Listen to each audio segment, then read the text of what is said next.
What if I told you two engines defined one of the most heated rivalries in American motorsport history? On one side, Chevrolet's 427, a brute force big block that gave everyday drivers the chance to harness racing power on the street. On the other side, Ford's 427 SOHC Camry, a radical, almost alien design, so advanced, so fast, so dangerous. It was banned before it ever turned a wheel in NASCAR. This isn't just a story about horsepower. It's about ambition, rebellion, and conspiracy. A story of corporate warfare and an outlaw engine that became legend. By the mid-1960s, Chevrolet ruled the horsepower wars. Their big block Mark IV engines were the heartbeat of America's muscle cars. And then came 1966, the year they unleashed the 427. On paper, Chevy claimed it made 425 horsepower. But in the real world, everyone knew those numbers were a lie. Racers swore it was closer to 450, maybe even 470. It was raw, brutal, accessible. You didn't need race team money. You could walk into a dealership, sign some papers, and drive out with a Corvette, an Impala SS, or even a Camaro, all with a 427 under the hood.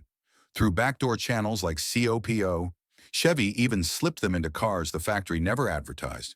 For a few $1,000s, a kid with a steady job could buy an engine powerful enough to embarrass almost anything on the road. That was Chevy's secret weapon: accessibility. They made racing power something you could drive home from the lot. But while Chevy gave the people muscle, Ford was working on something different, something so advanced, so extreme, it was never meant for ordinary drivers. In 1964, Ford faced disaster. At Daytona, Chrysler's 426 Hemi showed up and crushed everyone. It was a nuclear bomb dropped on NASCAR. Ford couldn't just sit back. They had to respond fast. So their engineers locked themselves in, and in just 90 days, they built one of the boldest engines in American history, the 427 SOHC Camry. Unlike Chevy's pushrod big blocks, the Camry used overhead cams, one for each bank. This meant it could rev higher, breathe better, and make power in a way no Detroit 5.8 ever had. Its hemispherical chambers and massive ports made it look more like something NASA dreamed up than a Ford V8. And then there was the chain. The Camry needed a timing chain nearly 7 feet long. Mechanics joked you could hang it on a wall like a bicycle. But when that chain spun, the Camry roared. 616 horsepower on a single 4-barrel carb. Nearly 660 with dual quads. Numbers that seemed impossible in 1965. This wasn't an engine. It was a declaration of war. But here's the twist. You couldn't buy it in a Mustang, or a Galaxy, or any Ford on the showroom floor. The Camry was too wild, too expensive, too radical. Ford sold it only as a crate engine, through the performance counter. Price tag, $2,300. That's over $20,000 today. The message was clear. This wasn't built for families or for streets. It was built for one thing: to destroy NASCAR. The Camry wasn't just a threat on the track. It was a threat in the boardroom. Because in the 1960s, NASCAR wasn't just racing. It was a high-stakes poker game between Detroit's Big Three. At Daytona in 1964, Chrysler's new 426 Hemi detonated like a bomb. Suddenly, Ford's 427 wedge was obsolete. By 1965, Plymouth and Dodge were running away with victories, and Ford's pride was in shambles. So when Ford built the Camry, they weren't just chasing speed, they were chasing revenge. Behind the scenes, Chrysler executives panicked. Their dominance was short-lived, because Ford's new engine wasn't just competitive, it was annihilating. Rumors spread that if NASCAR approved the Camry, Chrysler would pull every factory team from the sport. No Dodges, no Plymouths, an empty grid. For Bill France Sr., NASCAR's iron-fisted ruler, this was more than racing politics. It was survival. Bill France had built NASCAR on a simple promise: the cars you see on Sunday are the cars you can buy on Monday. And the Camry? It broke that illusion. No Ford sedan carried one. No dealer offered it under a showroom hood. It wasn't stock. It wasn't even close. Publicly, France said it was about fairness. The Camry violated the spirit of stock car racing. But privately, the whispers began. That Chrysler forced France's hand, that Ford's Camry was too expensive, too radical, and if it was allowed, only billion-dollar teams could compete. The dream of stock cars would collapse into prototype warfare. Ford executives were livid. They had poured millions into the Camry's development, only to see it outlawed before it turned a competitive lap. In protest, Ford staged a boycott. Entire fields at NASCAR races shrank overnight. Fans were left staring at empty grandstands and hollow grids. It was one of the darkest moments in NASCAR history. So why was the Camry really banned? To keep racing fair? To keep Chrysler happy? Or to keep Ford from rewriting the rules forever? To this day, no one can agree. But one thing is certain, the Camry was too dangerous for politics to handle. And with NASCAR's doors slammed shut, the engine had to find a new home. NASCAR wasn't ready. Stock car racing was supposed to be about cars you could actually buy. Fans wanted to believe the engines on track were the same ones in their driveways. The Camry? It was nothing like stock. No Ford sedan carried one. No dealership sold one. Bill France, NASCAR's iron-fisted ruler, made his call. The Camry, and Chrysler's Hemi too, were outlawed. Publicly, it was about fairness. Privately, the whispers began.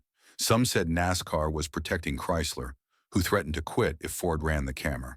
Others believed France feared an engine war so extreme, only billion-dollar factory teams could compete. Whatever the truth, the decision stood. The most advanced engine Detroit had ever built was banned before it turned a competitive lap. Ford was forced back to their push-rod 427 wedges. Chevy, meanwhile, kept selling their 427 to the masses, fueling street legends every weekend. The Camry, built for glory, was now an outlaw without a home. But you can't keep a beast like this caged. If NASCAR didn't want it, drag racers did. The Camry found its stage on the quarter mile. Names like Connie Kalita strapped them into dragsters and funny cars, and suddenly the outlaw Ford was running on nitro, making over 2,000 horsepower. They broke records, they won championships, they terrified competitors. And on the streets, a few hot rodders slipped Camrys into Fairlanes and Mustangs. Imagine pulling up at a stoplight, unaware the car next to you carried the engine NASCAR banned.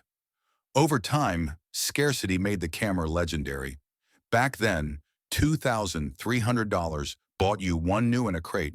Today, original Camrys have sold for $140,000. Even modern reproductions cost $70,000. The Camry wasn't just an engine anymore. It was forbidden fruit. But the Camry story didn't end on the drag strip. A handful of hot rodders, the truly reckless, found ways to bolt Camrys into street machines. Fairlanes Galaxies, even a few Mustangs. Imagine sitting at a red light in 1967. A Mustang pulls up next to you. It looks normal until the light turns green, and suddenly you're staring at the taillights of a NASCAR-banned monster. Very few of these cars survived. Most were raced, blown apart, or scrapped. Today, spotting a true Camry-powered street car is like seeing a ghost. But for those who remember, they were the ultimate forbidden fruit, and that's what made the Camry more than an engine. It became a legend whispered about in garages for generations. Now, we reach the heart of the rivalry. Chevy's 427, the people's powerhouse. Affordable, available, and unforgettable. Ford's Camry, the outlaw prince. Exotic, rare, too dangerous for NASCAR, but immortalized on the drag strip. So what matters more? The engine that defined the muscle car era, or the one banned before it began? Chevrolet built armies of 427 powered cars. Ford built a myth whispered about in garages for decades. Chevy's 427 roared across America, giving muscle to the people. Ford's Camry rewrote the rules, only to be outlawed before its time. One became the people's powerhouse, the other, the forbidden dream. In the battle of the behemoths, who truly won? If you could choose only one, would you take Chevy's muscle for the people or Ford's outlaw Camry? Let me know in the comments. And if you like this video, give this video a big thumbs up, subscribe for more hidden horsepower, rare car conspiracy, and untold automotive history. Also press the bell icon to get notified as we dig up another engine.